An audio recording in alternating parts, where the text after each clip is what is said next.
Welcome back to NaturaBloom. This is recipe number 2 in our natural menstrual relief series.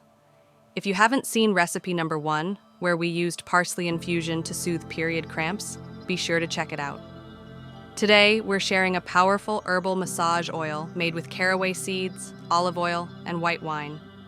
This traditional remedy helps reduce period pain when gently massaged onto the lower abdomen and vulva. Let's get started. Ingredients: 2 tablespoons ground caraway seeds, 4 tablespoons olive oil or cottonseed oil, corn oil, 2 tablespoons white wine.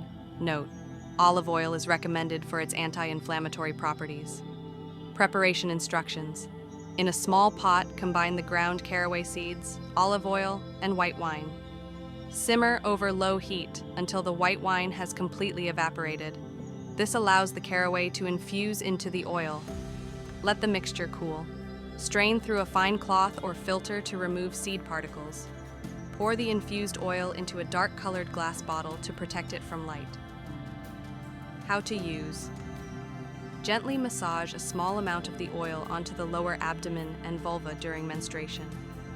Cover the area with a warm wool cloth or bandage to enhance absorption and relief. Use as needed, up to twice daily. Warnings and storage: store in a cool, dry place, away from sunlight. Keep out of reach of children. Do not apply to broken skin or use internally. Not recommended for use during pregnancy, unless approved by a doctor. Thank you for watching recipe number 2 in our menstrual pain relief series. We hope this caraway massage oil brings you comfort and ease during your period. Don't forget to check out recipe number 1, the parsley infusion, if you haven't already. And stay tuned for more gentle, natural remedies from NaturaBloom. Let us know in the comments if you've tried this recipe, and don't forget to like, share, and subscribe for more healing tips.